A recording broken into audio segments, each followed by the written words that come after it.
We often say that Elizabeth I of England defied patriarchy. But what do we mean by this?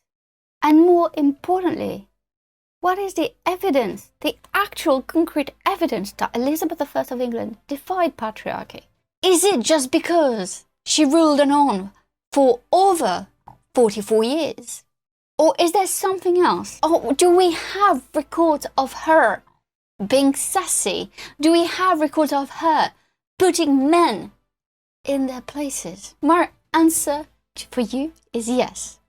In this video that I'm collaborating with the amazing John Marshall from History Roadshow, we are revealing to you exactly how Elizabeth defied patriarchy. The evidence shows that Elizabeth defied patriarchy through three simple means.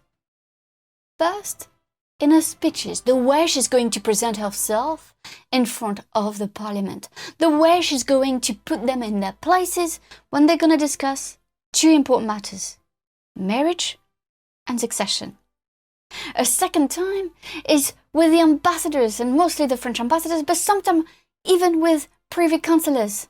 And how did she react? We talk often about Elizabeth's bad temper, or what I prefer to call it, feisty temper, fiery even, where she's like a bit of a drama queen, but can we blame her really? The answer is no. So that's what we're going to discuss. At the end, John Marshall is going to give you very important glimpses on how Elizabeth defied patriarchy through courtship. Because at the end of the day, she was the one calling the shots. So please watch the entire video. The first part is with me, the second part is with John, and we cannot wait to tell you that story.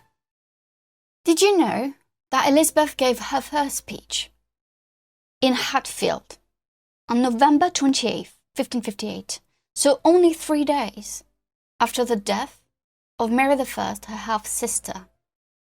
What's very interesting is that in that speech, she's very careful what she says and how she said it. I want to give you how smart she was and how politically astute she truly was, and how she adapted herself and how she grew also into that powerful position of becoming queen. She talked to her privy council.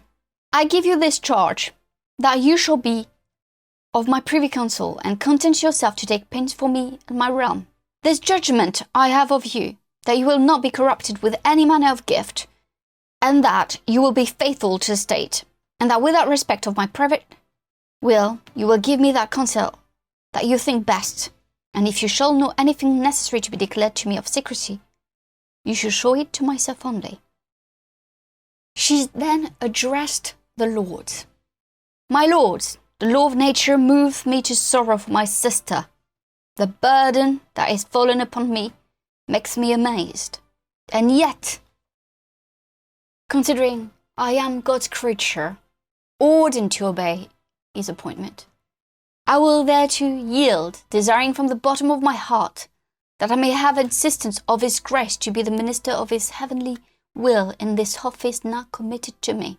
This part of this speech is so very important because here Elizabeth refers indirectly to her sex, but so her body, her physical body, and then she's going to refer to the body politic where God appointed her to be Queen of England. And this is very powerful because this is one step of defying the patriarchy. This is one step of saying, I'm a woman, but I'm above all of you.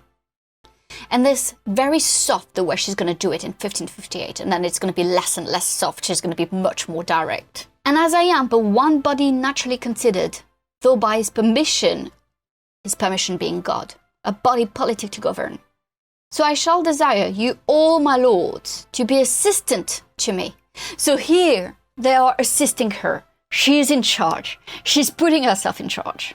"That I, with my ruling, and you, with your service, may make a good account to Almighty God, and leave some comfort to our posterity in earth. I mean to direct all my actions by good advice and counsel." All right, Here we have a woman addressing men who were always used to govern with other men, having another man. The man is the head, women are the feet. It's been written all along. It's about Adam and Eve. It's how the early modern society was really reflecting on hierarchy. And here, Elizabeth, in 1558, she is the first speech 3 days after the death of her sister. She's referring to them about assistance and service and advice and counsel, but the one who's leading and who's in charge is Elizabeth. You might have heard of William Camden, who's probably the first kind of historian who recorded the reign of Elizabeth I. Recently, and I put a link down below in the description box, there are new information, new evidence about his book, and it's fascinating research. When he wrote his book, Annals, the True and Royal History of the Famous Empress Elizabeth, he claimed that in 1559 she gave an answer to the petition that required her to marry. The commoners and the lords, so the parliament, the English parliament, really wanted her to marry as soon as possible. In that speech, he claimed that she said, "To conclude, I am already bound unto an husband, which is the kingdom of England, and that may suffice you. And reproach me so no more, that I have no children, for every one of you, and as many as are English, all my children." In that moment, in that speech, if those words were true, though there is like a bit of contestation about and discussion about the veracity of these words, that I think we all know about Elizabeth. We all know, or we all think that she said she was already married to England and she was already the mother of English people. But here is not just, out of her good heart that she says all of this. By saying she's already married to a country, by saying she's already the mother of all English people, men and women, she's saying, I am different. I am defying the patriarchy. Elizabeth was not a feminist. There is no feminism at the time. That did not exist. And actually, she didn't really fight for women's rights. However, by defying the patriarchy, by claiming that she was an extraordinary woman who could make these decisions for herself, she became kind of a feminist icon. She became an example for some women to follow. She became the alternative that we all needed to hear and to have an example of. One of my favorite speeches of all time for Elizabeth I is the one she gave on November 5th, 1566, in front of both parliaments, a joint delegation of Lords and Commons. In that speech, she really defended herself and her rights to choose if she wanted to marry or not. There had been more and more pressure in 1566 for her to choose a husband or to name a successor. In that speech, she declared something absolutely remarkable for the time. "I will deal therein for your safety and offer it unto you as your prince and head without request. For it is monstrous that the feet should direct the head." Elizabeth here was referring herself to the head. And why is it important? Because in early modern society, the head is the man, the head is Jesus Christ, and the feet is the woman. Here she's saying, because I'm your ruler, because I'm both Queen and King of England, because I have not married, you are the feet, I am the head. Prince, I know that some people will jump on the word prince and not princess, but prince in early modern society was actually a neutral term. It was neither, it didn't have any gender. It didn't mean male or female. Prince was neutral. But the fact that she used neutral also showed how confident she was to defy the patriarchy and how confident she was in portraying herself in a very complex way, where she was one of a kind who was basically King and Queen of England. In both my books, Elizabeth through Valois Eyes, which is an academic book, and Blood, Fire and Gold, I also discuss when Elizabeth defies patriarchy with ambassadors and privy councillors. On November 16, 1568, La Motte Fénelon, the French ambassador that we saw as a secret admirer, reflected on Elizabeth and the way she portrayed herself during her audience with him. He said, "Though her sex is weak, I think she's, however, a rock we will not bend in any direction."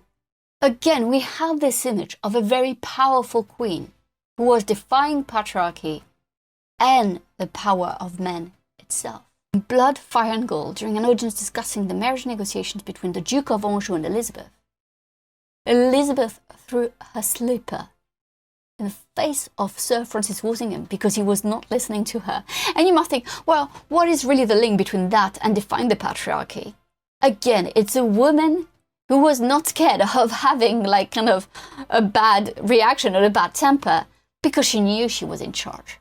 And she knew that she was the true head of her state. Now John Marshall is going to take you over how Elizabeth treated her courtiers and how we can discuss the way she defied patriarchy by doing so. Patriarchy encompasses a complex web of connections, convictions, and principles intricately woven into the fabric of political, social, and economic frameworks, establishing a hierarchy of gender disparity between the individuals of male and female identity.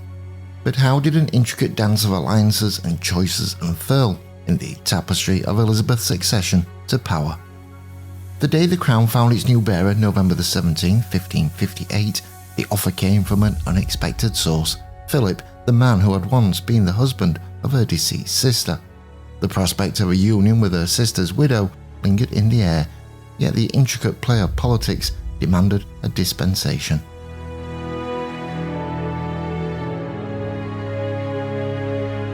Elizabeth trod carefully, her gaze fixed firmly on the past, determined not to mirror her sister's unfortunate choices by embracing a Catholic foreign prince. But as the weight of history clashed with the allure of a future entwined with another, Elizabeth faced a nation burdened by Spain's costly wars and the bitter sting of the Calais loss. The kingdom's coffers lay in tatters and the treasury's echoes were eerily empty.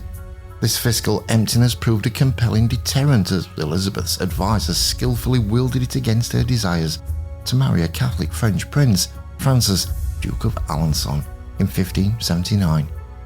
The currents of xenophobia surged through the English populace, flowing in the veins of those who had long been wary of foreign entanglements and the alien customs they brought. But in the eyes of the nation, foreign men and their continental ways always bore the mark of suspicion. However, it was not just political tides that steered Elizabeth's path away from the treacherous shores of marriage. Her first brush with love had painted a portrait of caution, a chilling prelude to the complexities of matrimony. Bereft of her father's guiding presence, she found solace under the guardianship of Catherine Parr, her stepmother, yet beneath the comforting facade, a dangerous undercurrent was stirring. Enter Thomas Seymour, the new husband of Catherine Parr, and the source of a dangerous attraction that caught Elizabeth in its snare. The tendrils of flirtation wound tighter and tighter, becoming unmistakably inappropriate in the eyes of the pregnant Catherine, and in the wake of Catherine's realization, Elizabeth was cast away from the heart of the court and banished from the sphere of danger.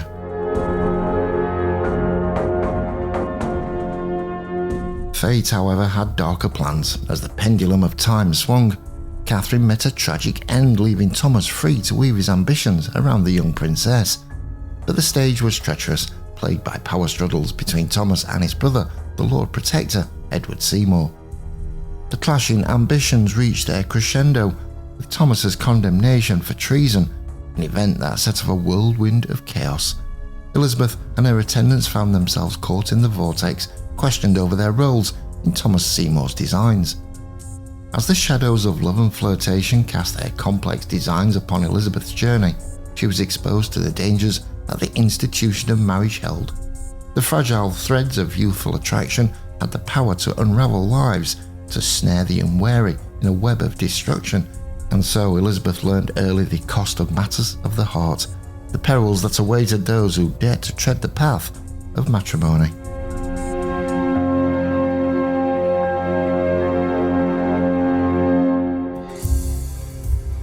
Fleeting opportunities for wedded bliss punctuated Elizabeth's life, each shadowed by a spectre of doubt and a whisper of conspiracy. The most tempting prospect rested with Robert Dudley, her confidant and cherished companion, a man whose presence skipped at the edges of her thoughts. Yet the cruel hand of fate intervened, orchestrating the demise of Robert's wife, Amy Robsart, in the fall of 1560. It was veiled in uncertainty, and this mysterious demise draped a cold shadow over any possibility of an Elizabeth-Dudley union. Like restless ghosts, the whispers of the realm weaved a tale of intrigue, alleging that Dudley had played a dark role in his wife's fate, a narrative that Elizabeth knew would set her people aflame with revolt.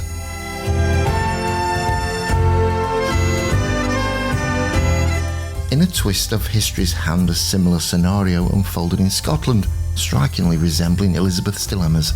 Mary, Queen of Scots, made a fateful choice, intertwining her destiny with James, the 4th Earl of Bothwell. The ink had scarcely dried on her second husband's death when she entered this ill-fated marriage, igniting controversy. The Scots, gripped by suspicion, rose in defiance, demanding retribution for Lord Darnley's death and forcing Mary to relinquish her throne and the reins of power to her infant son, James VI. This poignant parallel resonated deeply with Elizabeth, her intelligent mind recognising the portents woven into Scotland's fabric. The echoes of Mary's tragedy reverberated, amplifying Elizabeth's wisdom in sidestepping marriage to Robert Dudley in the tumultuous year of 1560.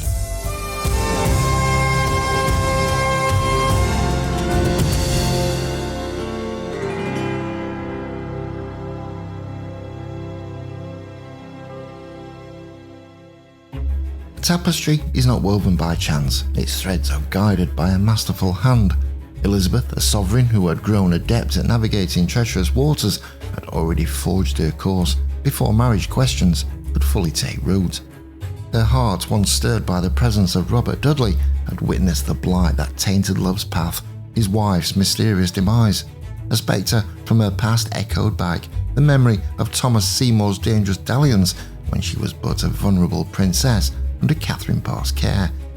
These encounters with love's precarious dance seared the lessons of caution into her very being. The tragic missteps of Mary, Queen of Scots, illuminated the treacherous road a queen must tread. Mary's choices shattered her realm's trust, unravelling her kingdom's unity and freedom. As John Knox, the tenacious Calvinist divine, thundered his scepticism across Europe's stage in text on the monstrous regiment of women, Elizabeth remained resolute. She bore the weight of proving that a woman could reign with wisdom and strength, even in the face of doubt. As her reign unfolded, each event became a stitch in the fabric of her resolve. The romantic affair with Robert Dudley was destined to be woven with threads of friendship and not bound by vows. The echoes of Amy Robsart's tragic end, the lessons of Thomas Seymour's courtly intrigue, and the turmoil of Mary, Queen of Scots, all guided her to a single realisation. With conviction, Elizabeth had already inscribed her future upon the annals of history, declaring her intention to live and die a virgin. In this declaration, no doubt remained. It was a symphony of wisdom and strength, a testament to a queen who knew that the mantle of power carried its sacrifices, and that her heart's desires must bow before the greater destiny she embraced.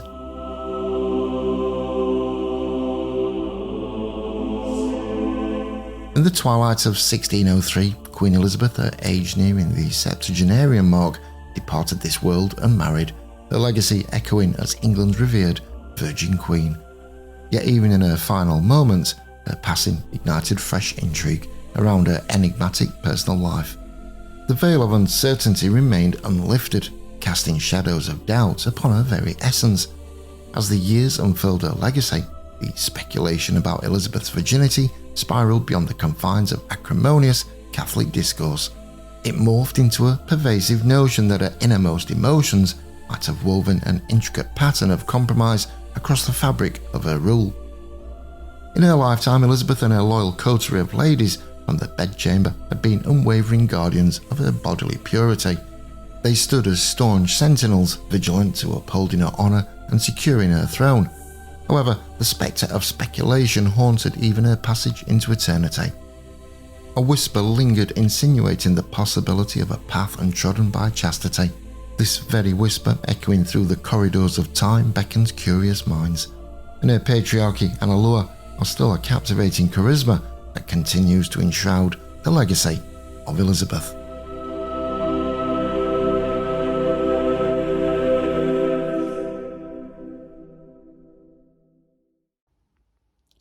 Thank you so much for watching this collaboration with History Roadshow.